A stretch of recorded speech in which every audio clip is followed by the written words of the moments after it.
Hello students, मैं हूं प्रसन्न चौधरी और आज हम बात करने वाले हैं द फ्रेंच रिवॉल्यूशन का जो हमारा तीसरा पार्ट है, France abolishes monarchy and becomes republic. अगर आपने मेरे पहले 2 वीडियो नहीं देखे होंगे तो प्लीज़ देखिए, उसके बाद ही तीसरा समझिएगा। तो देखिए ये जो हमारा टॉपिक है, इसमें देखिए फ्रांस एबॉलिशेस मोनार्की, मैंने मोनार्की को ख़त्म करते हैं और वहाँ पे जो है फ्रांस जो है वो रिपब्लिक स्टेट बनता है। इसका मतलब क्या है, हम लोग देखो 26 जनवरी को रिपब्लिक डे मनाते हैं। What is republic? तो republic state means country where the government is elected and the head of the state is also elected. माने एक ऐसा देश जहाँ पे अगर हम कह रहे हैं कि कोई देश रिपब्लिक है, इसका मतलब ये है कि वहाँ की जो सरकार है वो इलेक्टेड है और वहाँ पे जो सरकार का जो मेन मैंने द लीडर है या जो उस पूरे सरकार को चलाता है वो भी इलेक्टेड है। तो होता यूँ है कि हमने देखा कि किस तरीके से मोनार्क उसको ये गवारा नहीं था कि वो अपनी पावर दे, बट फिर भी he was force to give his power. और जब उस फोर्स, अगर कोई भी किसी को भी अपनी पावर जो है कम करना अच्छा नहीं लगता है, तो उसको भी लगा कि भैया मेरी पावर कम हो गई, गड़बड़ हो गई, फिर से वापस रीगेन करने की कोशिश करनी चाहिए। तो वो क्या करता है ना, सीक्रेट निगोशिएशंस करता है। किसके साथ में? तो फ्रांस को लग के 2 स्टेट थे, प्रूशिया है ना, तो वहाँ का जो किंग है उसके साथ में वो he try to go into the secret negotiations कि मदद करो तुम मुझे, ठीक है। देखो आजू बाजू के जो फ्रांस के आजू बाजू के जो कंट्री थे जहाँ पे मोनार्की थी, उनको भी लगा कहीं ना कहीं ये प्रॉब्लम है। अगर फ्रांस में कॉन्स्टिट्यूशन आता है या लोगों का रूल आता है, रूल ऑफ पीपल आता है, तो इसका मतलब ये है कि वहाँ की जनता भी इसी प्रकार का जो है उठाव करेगी राजा के अगेंस्ट में। तो उनको भी थोड़ा सा वरीड लगता है कि यार ये हमारे लिए ठीक नहीं है situation. So all these neighbouring countries they decide to send the troops in order to support whom, Louis 16, कि वो फिर से वापस जो है उसको तख्ता पलट हो और वो वापस से वहाँ पे राजा बन जाए। बट होता यूँ है कि इसके पहले कि ट्रूप्स भेजे जाएं, अप्रैल 1792 में जो है नेशनल असेंबली ही जो है ना वॉर डिक्लेयर करती है अगेंस्ट प्रूशिया एंड ऑस्ट्रिया। अब वॉर डिक्लेयर किया तो लोगों की ज़रूरत रहेगी, तो लोग भरभरा के वॉलंटियर करते हैं वॉर के लिए। और ये वही दौर है जहाँ पे हमें एक जो है मर्सेलिस नाम का एक पैट्रियोटिक सॉन्ग है जो यहाँ बहुत गाया जाता है। जब पेरिस में जब लोग कुछ करते हैं तभी भी ये मर्सेलिस नाम का एक गाना था, पैट्रियोटिक सॉन्ग, इट वाज संग, और यही आगे चल के जो है फ्रांस का नेशनल एंथम बनता है। तो अब देखिए वॉर जो है, वॉर तो डिक्लेयर हो गया, बट वॉर तो कोई भी जीते या हारे डिफिकल्टीज तो लेके आता है, जीतने वाले को भी और हारने वाले को भी। इसी प्रकार से there were many losses and economic difficulties that were brought to the people. वहाँ के जो लोग थे वो बहुत सफ़र करे because of the revolutionary wars. बहुत लॉसेस हुए उनको, इकोनॉमिक लॉसेस भी हुआ, ठीक है, इकोनॉमिक डिफिकल्टीज भी हुई, क्योंकि क्या होता था कि आदमी जो है, men, they used to go for fighting at the front, और वुमेन जो थे दे वर लेफ्ट बिहाइंड। घर पे रहना पड़ता था उनको, पैसे भी कमाने पड़ते थे और पैसे कमा के अपनी जो है फैमिली को भी they used to take care of, ठीक है। सो इस तरीके का एक जो है ना इकोनॉमिक डिफ़िकल्ट सिचुएशंस जो है क्रिएट हो गई थी लोगों के लिए। बट होता यूँ है कि लार्ज सेक्शन ऑफ पीपल, जो पॉपुलेशन है, ठीक है, फ्रांस की, उनको लगता है कि नहीं यार ये रेवोल्यूशन जो है ये कंटिन्यू रखना चाहिए। तो रिवोल्यूशन क्यों कंटिन्यू होना चाहिए? क्योंकि जब कॉन्स्टिट्यूशन बना 1791 में, तो उनको लगा ये कॉन्स्टिट्यूशन जो है ना ये रिच सेक्शंस ऑफ सोसाइटी, उनके पॉलिटिकल राइट्स को ही जो है प्रोटेक्ट कर रहा है। अभी we still have to fight for the political rights of the weaker section of the society. ऐसे large section of the people of the France felt this. तो इसके लिए फिर बहुत सारे वहाँ पे पॉलिटिकल क्लब्स बनते हैं। पॉलिटिकल क्लब्स का काम क्या है? तो जो भी गवर्नमेंट पॉलिसीज़ और प्लान लेके आती है, जो भी गवर्नमेंट पॉलिसीज़ और प्लान लेके आती है उसको डिस्कस करना और उसके हिसाब से एक प्लान ऑफ एक्शन जो है डिसाइड करना। अब ये सारे क्लब्स में जो सबसे इंपॉर्टेंट क्लब उभर के आता है, जो सक्सेसफुल होता है, वो है Jacobin club. Jacobin club Paris, ठीक है। इसका नाम जो है, एक कॉन्वेंट होती है सेंट जैकोबिन नाम की पेरिस में। कॉन्वेंट यानी क्या, एक building which is used for the community purpose या रिलीजियस पर्पस के लिए जो बनी हुई बिल्डिंग है उसको कॉन्वेंट कहते हैं, और वो कॉन्वेंट का नाम था सेंट जैकोबिन। तो इसी नाम से वो क्लब का नाम पड़ा जैकोबिन क्लब, ठीक है। तो यहाँ पे विमेंस का भी बहुत पार्टिसिपेशन रहा है, बट इस विमेन के पार्टिसिपेशन को हम लोग जो है आगे पढ़ेंगे सेक्शन 4 में, चैप्टर, ठीक है, चैप्टर के सेक्शन 4 में। अब देखते हैं कि जैकोबिन क्लब में कौन कौन थे। तो देखो, जैकोबिन क्लब में सबसे पहले तो they were less prosperous section of society, ये जैकोबिन क्लब में थे। जैकोबिन क्लब में छोटे दुकानदार, आर्टिसंस, यानी जो छोटे मैंने आर्टिसंस बनाने वाले, जैसे शू मेकर्स हैं, वॉच मेकर्स हैं, प्रिंटर्स हैं, पेस्ट्री कुक्स हैं, ये सब, नौकर, डेली वेज वर्कर, ये सारे जो है देवर जैकोबिन क्लब मेंबर्स, ठीक है। और इनका लीडर था मैक्सिमिलियन रोबेस्पियर। मैक्सिमिलियन रोबेस्पियर इनका जो है मुखिया था। और जैकोबिन क्लब ने एक अपना ड्रेस कोड बनाया था, जो कि ड्रेस कोड अलग था नोबल्स से। इस तरीके से हमें दिखता है, यहाँ पे देखिए ड्रेस कोड, ठीक है। ये मेन और ये वेमेन का ड्रेस कोड है। लॉन्ग पैंट्स पहनना है, स्ट्रिप पैंट्स, ठीक है। And then there are no knee breeches, knee breeches नहीं पहने अभी। यहाँ पे नी ब्रिचेस किस तरीके से दिखता है वो मैं आपको दिखाता हूँ, जो नोबल्स पहना करते थे।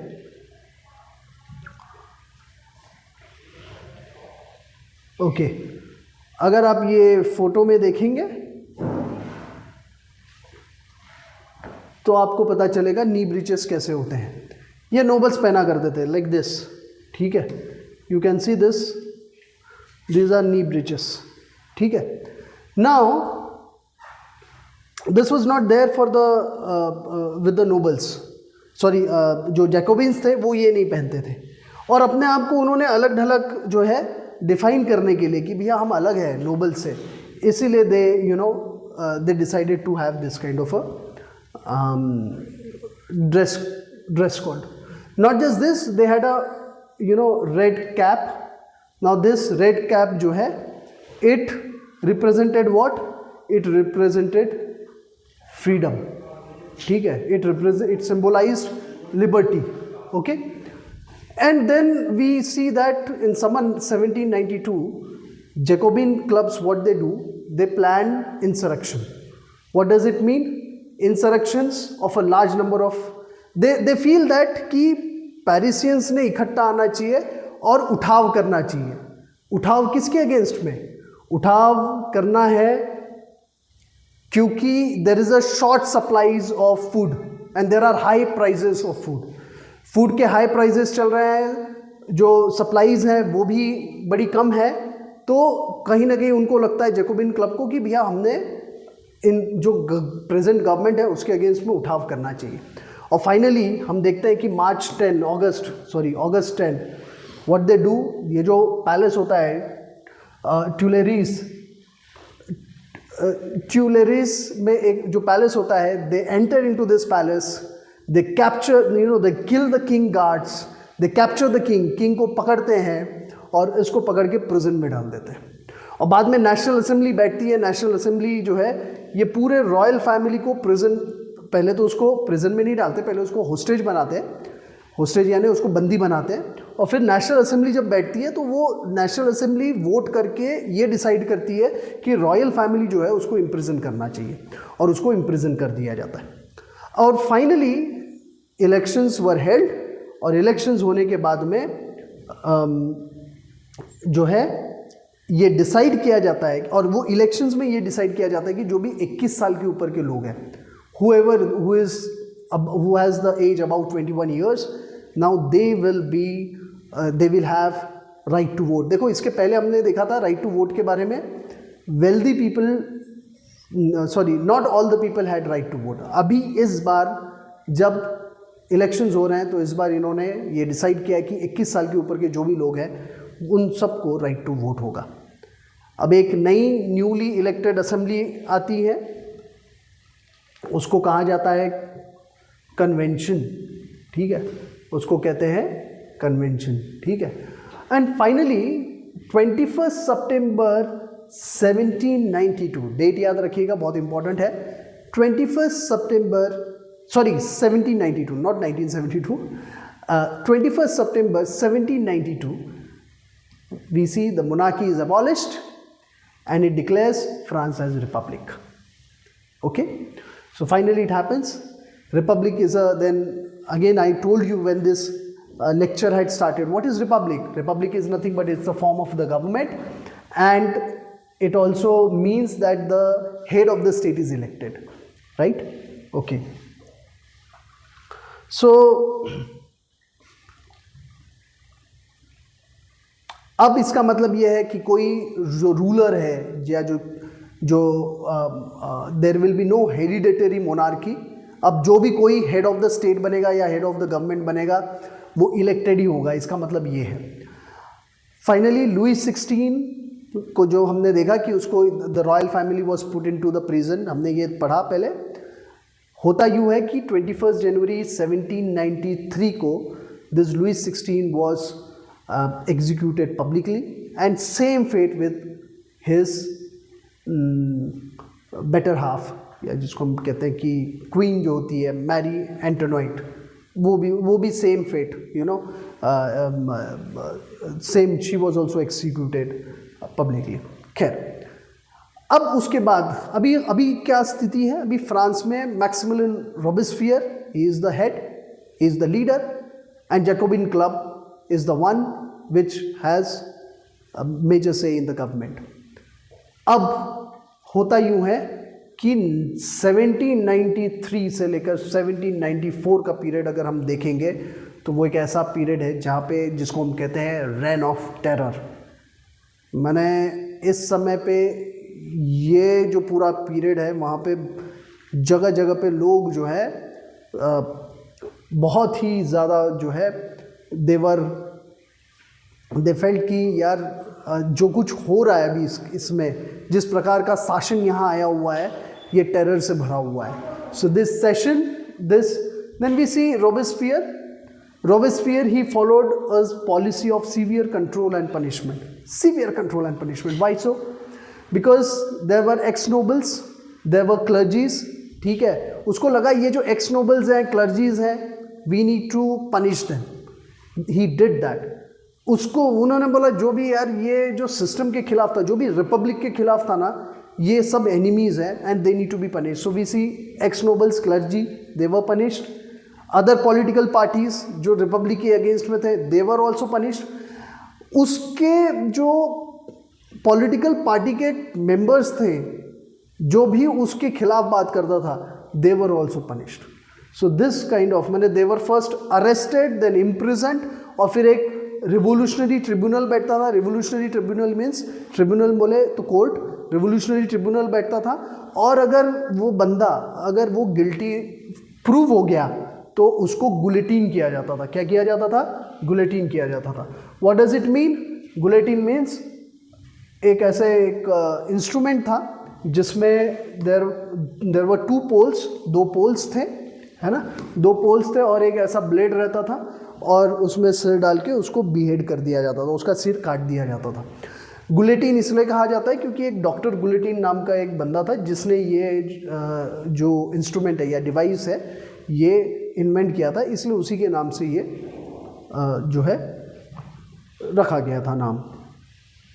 फाइनली अब होता क्या है कि अब देखो कोई भी चीज़ अगर आप टेरर फैला रहे हो, लोगों को एक हद तक ठीक है, अगर आप बहुत ज़्यादा अगर अति कर दोगे ना तो लोग भी आपके अगेंस्ट में हो जाते हैं।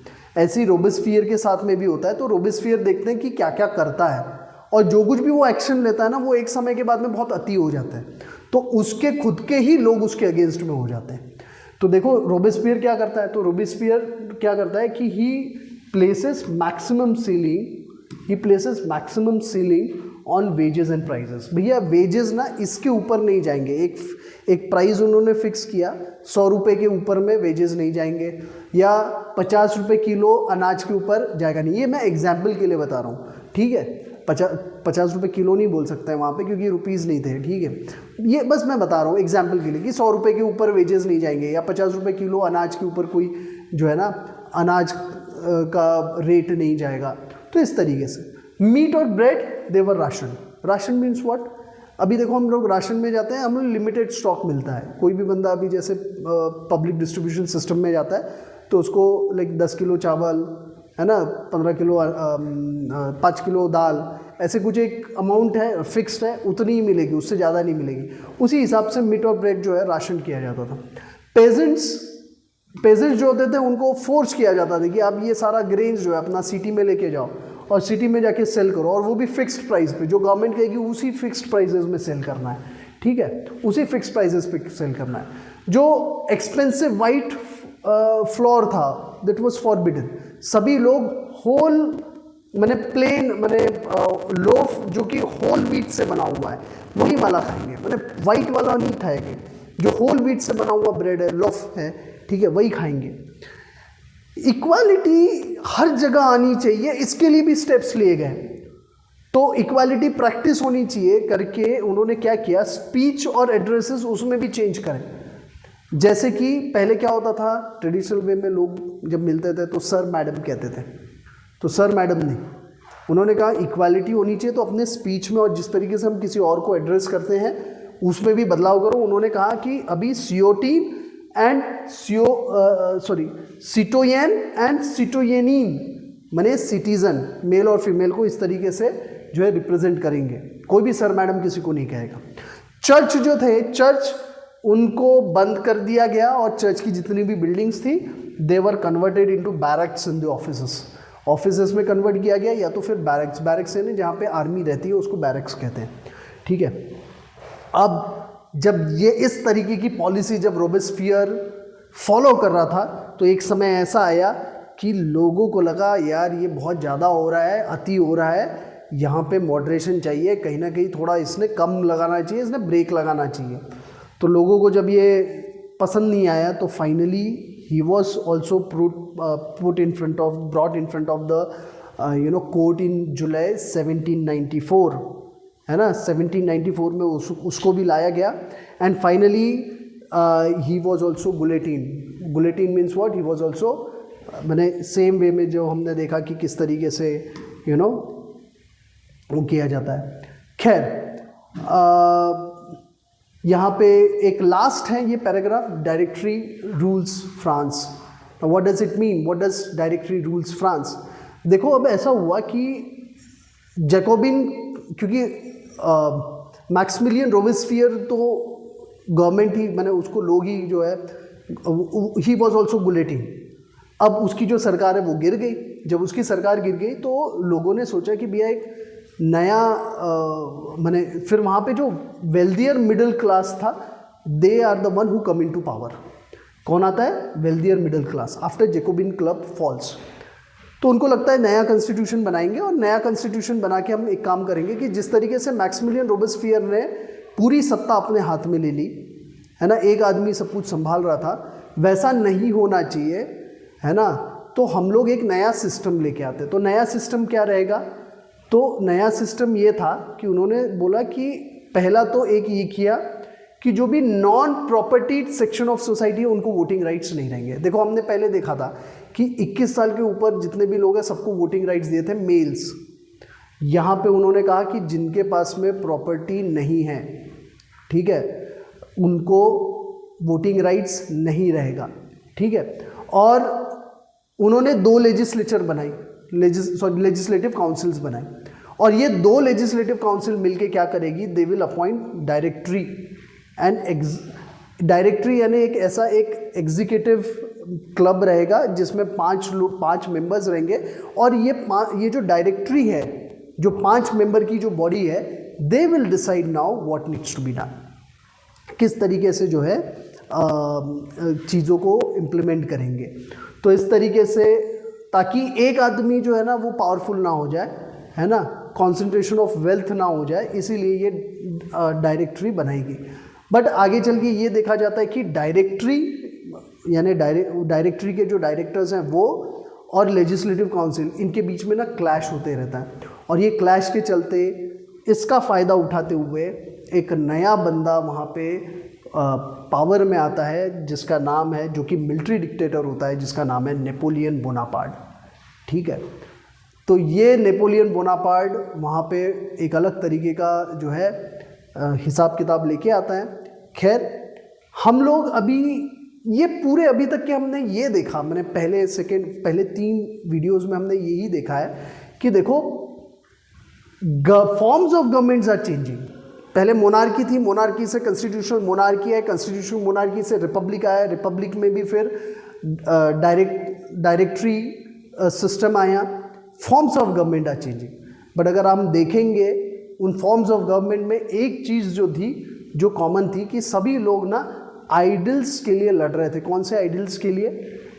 और वो आइडल्स ना इंस्पायर करते रहे सभी को। कौन से idols? Idols of freedom, equality before law, fraternity. ये जो सारे आइडल्स थे, ये हमेशा से लोगों को इंस्पायर करते रहे, मोटिवेट करते रहे सारे पॉलिटिकल मूवमेंट पे। फ्रांस में बोल दो या फिर सारी यूरोपियन कंट्रीज़ में बोल दो। तो इसी के साथ ये लेक्चर यही ख़त्म होता है। Thank you very much.